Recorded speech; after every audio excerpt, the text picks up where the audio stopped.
It's March of 2020.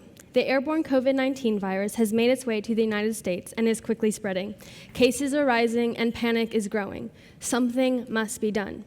And so, Governor Mike DeWine takes action. DeWine and many others throughout the United States put in place strict stay-at-home orders.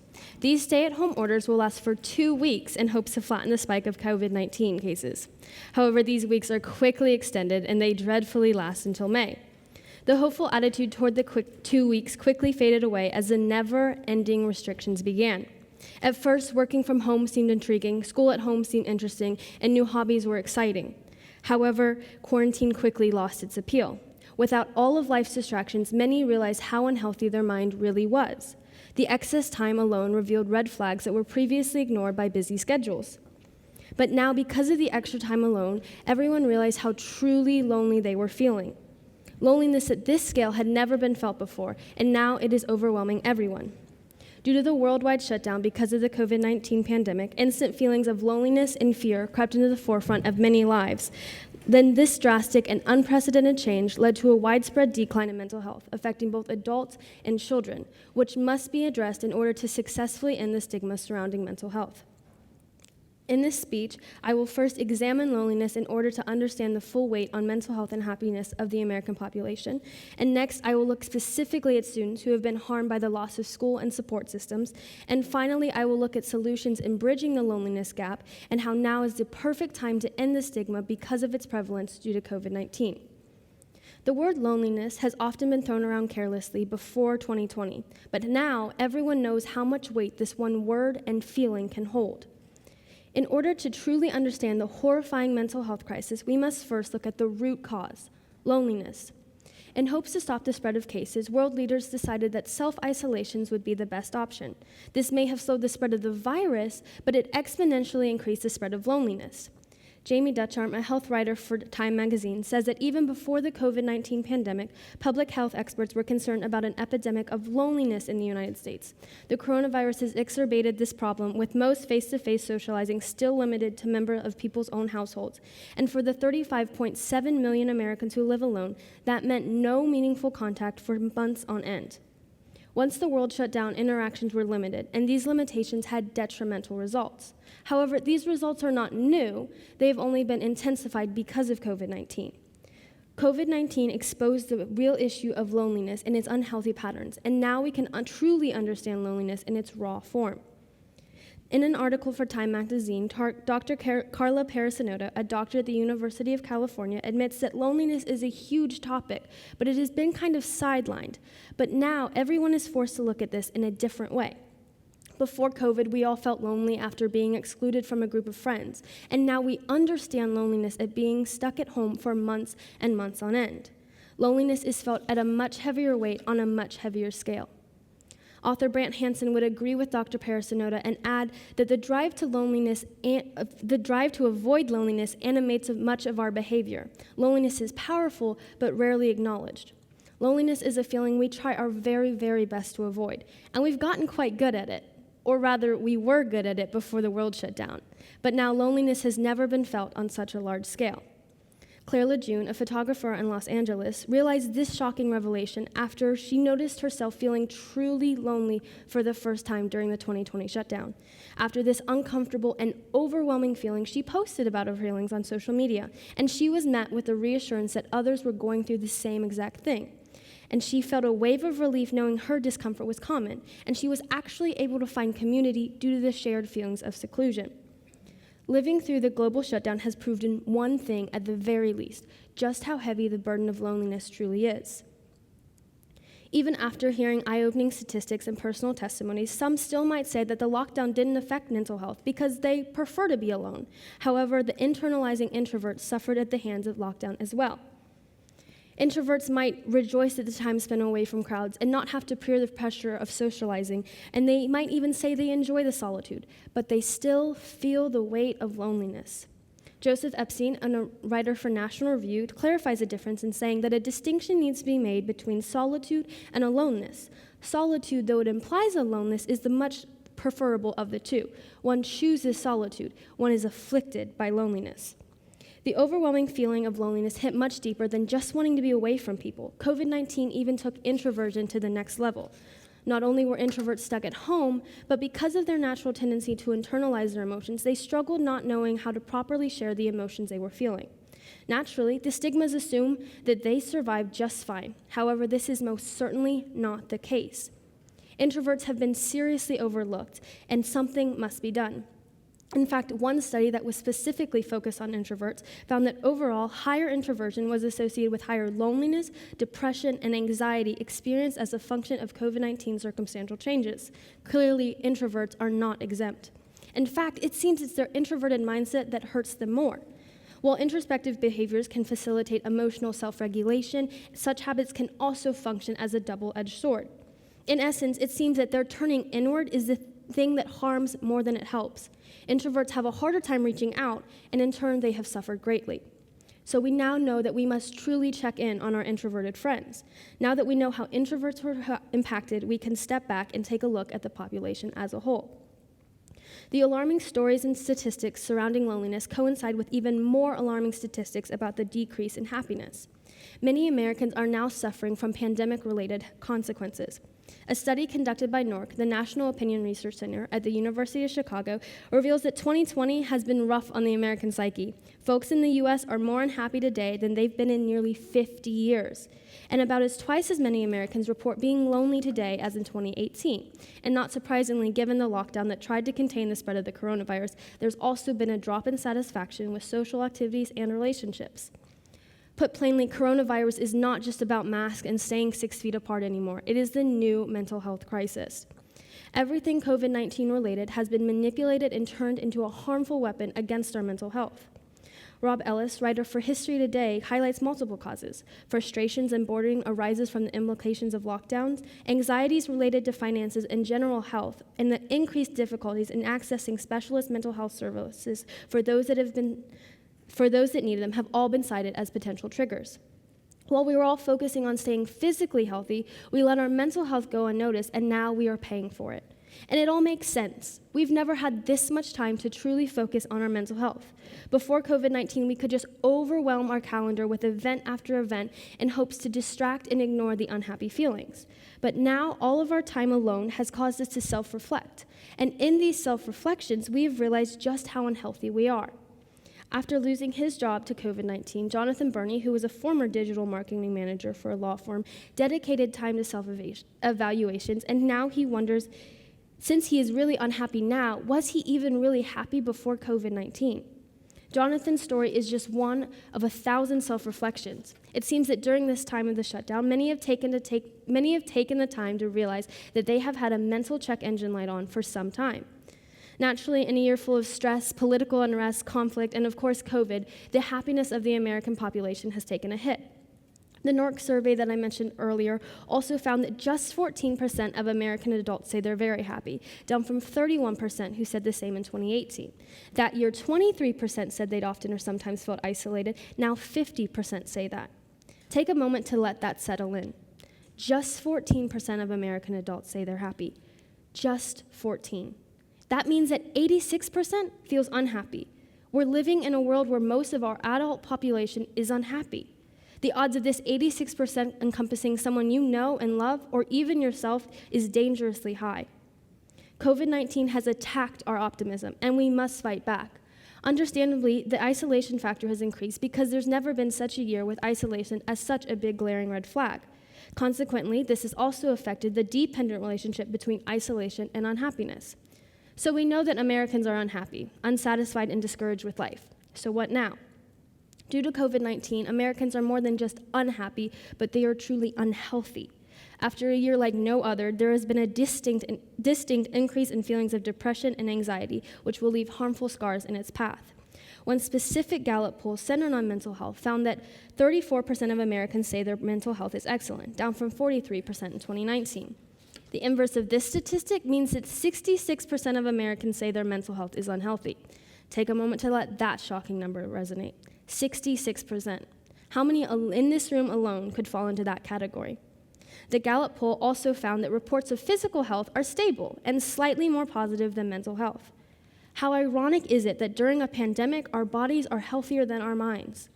Marcus D. Henderson, an RN, explains how COVID-19 has enlarged the mental health crisis in saying that the combined effects of social isolation, quarantine, economic stress, and ill, dying, and deceased family and friends due to COVID-19 are contributing to mental health problems. The COVID-19 pandemic continues to worsen an already prevalent mental health epidemic in the United States. Struggling with mental health issues was already a prior issue prior to the pandemic, and yet now it has been severely intensified. One example of these overwhelming feelings comes from Lexi Walker, who is a 47-year-old professional fiduciary who lives in Greenville, South Carolina. Lexi has been anxious and depressed for long stretches of this past year. She moved back to South Carolina in late 2019, and then her cat died, and then in February, her father passed away, and just when she thought she'd get out and socialize, the pandemic hit. She says, "It's been one thing after another. This is so hard, and the worst thing about this is that after so much, I don't know what's going to happen." Lexi's story is just one in a multitude of stories of overwhelming feelings and emotions. The American population has been hit with waves and waves of emotion, and many are trying not to sink. In addition, even mental health resources pre-COVID-19 are seeing an influx in usage. One company that provides mental health screenings for their employees has found that typically 2,000 to 3,000 people a week complete a screening where they received immediate results, education, resources, and links to affiliates. The stress from dealing with COVID-19 has driven that to a 20% increase. COVID-19 has intensified the fight against mental health, and consequently, resources have seen a great increase because of it. Mental health institutions are also seeing a heavy increase as well. During my research, I was privileged to interview Angie Stevens, who is a registered nurse at Lerner Center of Hope in Mason, Ohio. Since she started in 2019, I was able to specifically ask about differences of working pre-COVID and working during COVID. She explained that for the past year, their beds have been consistently full, and that they have experienced record-breaking numbers. And while one bed is still being used, it has already been accounted for a new incoming patient. She believes they are full because many were struggling with isolation that led to depression or other mental health issues, and that if someone was bordering on the edge of unhealthy, COVID could be the thing to push them right over. While we are all fighting against the physical disease, we must also fight against the mental health disease. Sadly, these issues will take root in children most of all, and they will take the biggest hit. Children growing up during COVID-19 are currently the most vulnerable against mental illness, and we must be concerned for their well-being.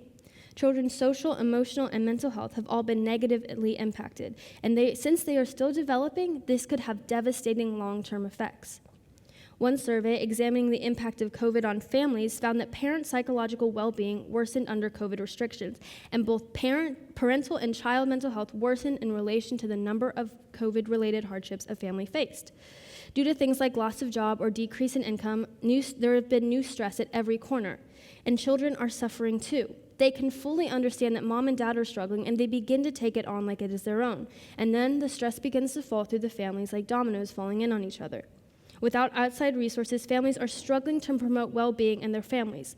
The weight the parents are feeling has the potential to drastically impact the children as well. Children may have the benefit of escaping some of the health complications, but they still feel the full force of added stress. And not only are they feeling the added stress from their parents, but they have their own stress as well. They are also adjusting to a new normal with online or remote learning, and they may be experiencing a loss of a loved one or a friend due to the virus. Loneliness is affecting the children as well. No one seems immune to that virus. Not only are the children stressed out, but they are suffering due to the loss of school and support systems that promote their well-being. Henderson explains that schools play an important role in the social, emotional, mental, and behavioral development of a child. Schools provide a place for learning, social and peer interactions, self-regulation, and important life skills, where students develop a sense of purpose and identity. Students previously relying on therapeutic school services, examples IEPs, and mental health counseling, are now receiving reduced services, if any, at all. School is a foundational place, and without it, children will suffer. In fact, children have suffered. Their resources have been taken away from them, and they and their parents are left to navigate uncharted waters alone. Schools are a place of comfort and security for most children. 35% of adolescents receiving mental health services typically receive those services exclusively in school settings, and an additional 23% typically received at least some of their mental health crisis care in school. Shutting down schools for the purpose of keeping kids safe and healthy might have had the exact opposite effect. Most often, school is the best place for children to be, and without it, children's mental health will suffer. So now that we understand the drastic decline in mental health, we must create valuable resources to bring about community and, more importantly, healing. To bridge the loneliness gap, we must use technology to reach out to those around us who are struggling, to create a new sense of community. In her article for Time magazine, Jamie Dutcharm writes that technology has emerged as an imperfect solution. Video chat platforms like Zoom are surging in popularity, and nearly every social media network is billing itself as a way to stay connected with friends virtually. There are also community groups attempting to make digital communication more meaningful. Some existed before COVID, but now are surging in demand. Like Let's Be Authentic, which is a Philadelphia area social group that pairs up members for weekly video chat and communication exercises. And the Maryland Department of Aging is piloting a program where any elderly person who signs up gets a personalized weekly phone call from a volunteer. We must use technology to bridge the gap that COVID-19 has widened.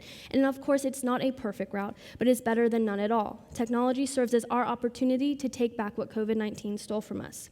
Specifically, 30-year-old Christine Dixon, who is used to communicating virtually because of her family living in the Philippines, and now through this new season, she has realized that technology reminds us that no matter how far apart we are, and even if we don't see each other regularly, we still love each other, we're still connected, and we're still a family.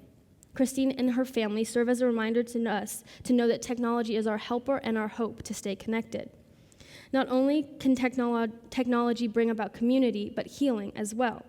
Hospitals are quickly working to create valuable resources online to successfully treat their patients who still need help.